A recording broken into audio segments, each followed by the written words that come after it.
Donc, il y a une mention spéciale parce que kata kata. Il y a des mots où élire A, B, B, C, c'est grâce de Boukenya.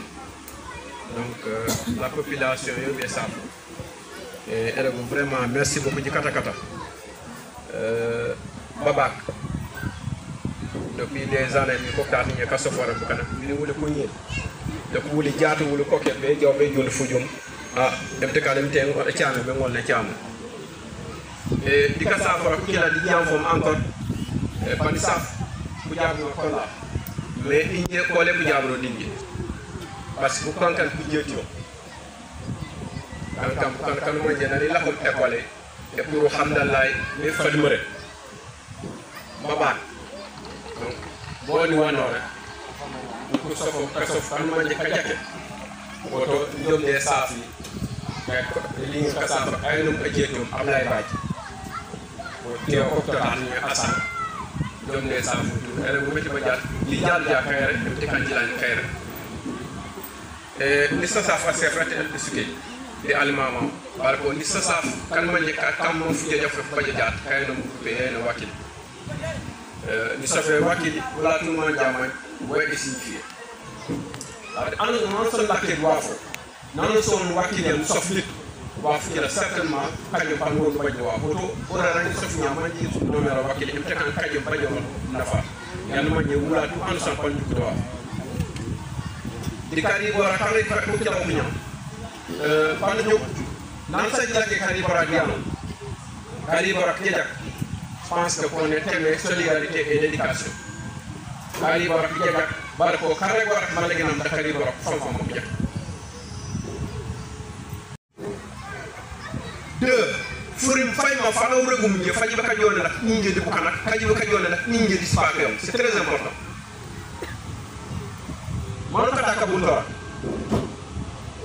ana ajala regi hajala umone janu kayo ana ajala regi hajala wonti jam kanu wa no rek seno won manje kayo ko wonu na fo mais ñi be baj problème di ko mo par exemple ni ñoy rek be ba ja ñi di encore ja problème di baj wala ñi di encore ja problème di baj non ci nit ñi rek man ci nit ñi rek man ci nit ñi ma di man kan rek wonu manje kayo u ñone te aw toke aw dagra ngay xamul aw di pan yow xamul c'est très important donc il faut mëna wala ma la gam woto diri bor ja ma sari kare wala ma la gam par génération ma diri bor men ana wuju ko ja wala le kale japp ono kare ma ko na non de kale japp mais avec la manière aussi bo bañ manière lo li rek ano man na wona comprendre wala moy rek mais bo bañ manière sa non na sa no rek aussi dafa accepter ya d'accord par exemple moi il y a exemple c'est sougne c'est pas bon mais non sen ñi sougne ke beta san ñu ñu gëna jame man non ñu sougne ke c'est pas bon pan peut être pandra azir ni mais on ya ya la fo mo rek ko ñu ko ikan kan sen fek de rek ka jame ngeba o do imte kan tam ringa on sofora wakilia nous sofora nous tourmara Lisa Safa Sekom alhamdulillah MT kankan manakan anan manje jaat wala so woni makelu na joomi ana joomi MT kankan ñaawi li ngale le faafle di sala yi paay yo kan wa lu li ma kana ko la tu ka jaw léegi met bajaat comme ko rek rek frappe ka bo kan santam diko di frappe commencer oto an santam so met bajaat njangi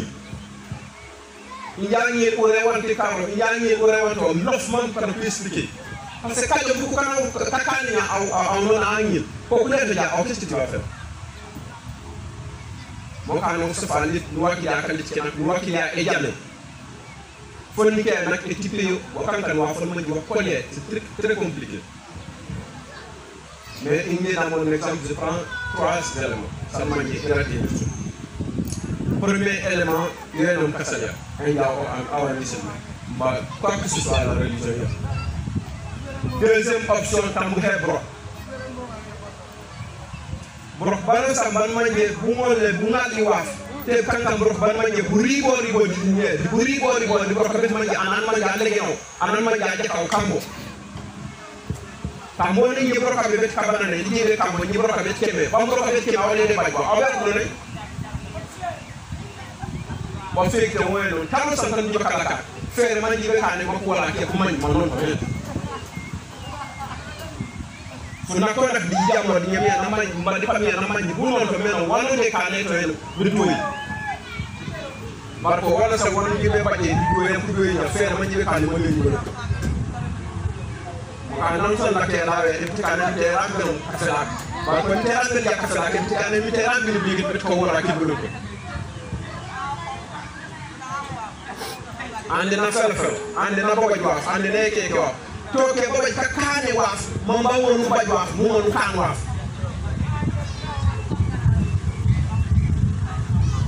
yaw wi en moment donné aw so met ba japp awla ka ngi da so madi aw waran to sale aw angi ana ko ndoro non yo ekete ngi katangi e katani fan donc c'est à préparer quoi jeni rek à chaque fois tous les convictions de la com travail prière patience et respect voilà c'est ça quoi je pense en ça wala ko yangi pour fonctionner quoi donc sans plus tarder pendant qu'on est dans le 6 nous sommes à notre cher conférencier bon pour attendre le discours. Ah d'accord. Il paraît que nous restons à faire beaucoup de sang pour la bonne voilà.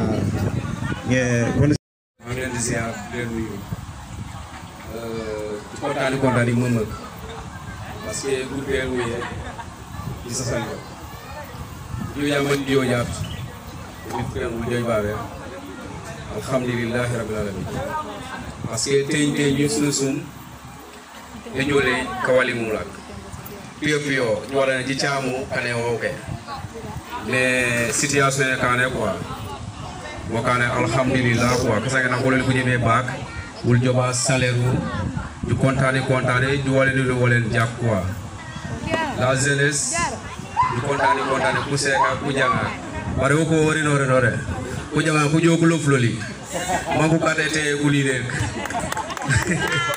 o me ana umbo o fasi umbo sinilu na la ke quoi mo kane ni jukom li contane ase ka o poret alhamdulillah emde kane buye bo fama mbaje sembe di jibal ko yel karmanje kajibe pour nya wassalam ko palam ko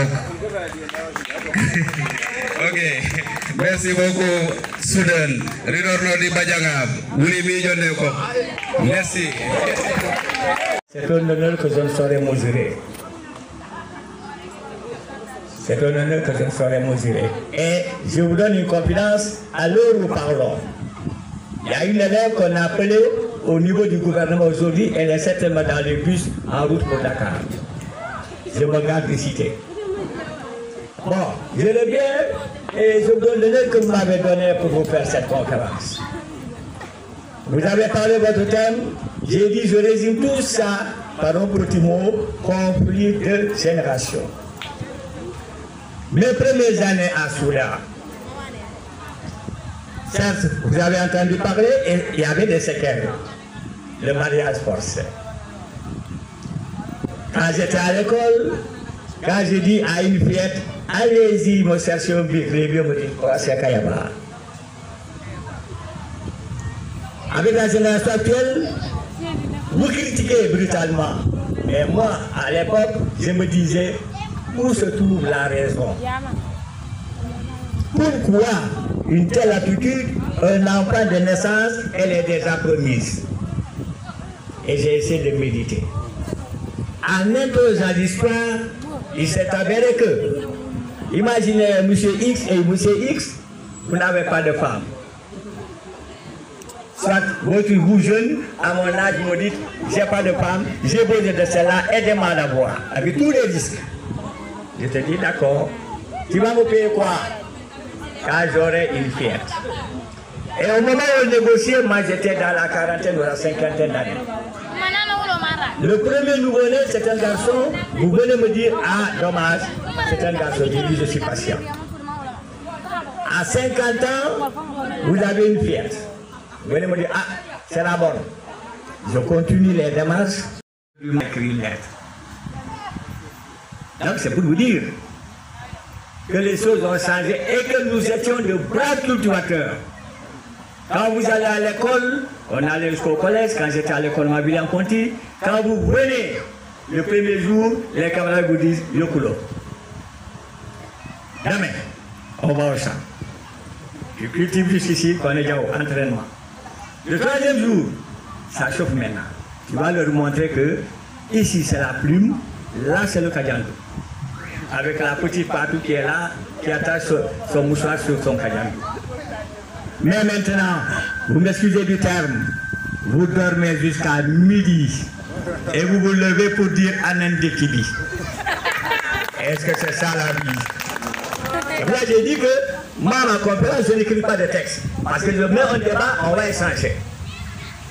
Dans les familles, vous trouvez 4 gros gaillards, filles comme garçons. La maman qui se lève, et quand vous vous levez, la première des choses, au lieu de dire maman, papa, comment vous avez passé la nuit, vous dites dans son membre. Est-ce que c'est correct? Et là, c'est bien dit. Est-ce que c'est correct? Oui, et yes, et yes.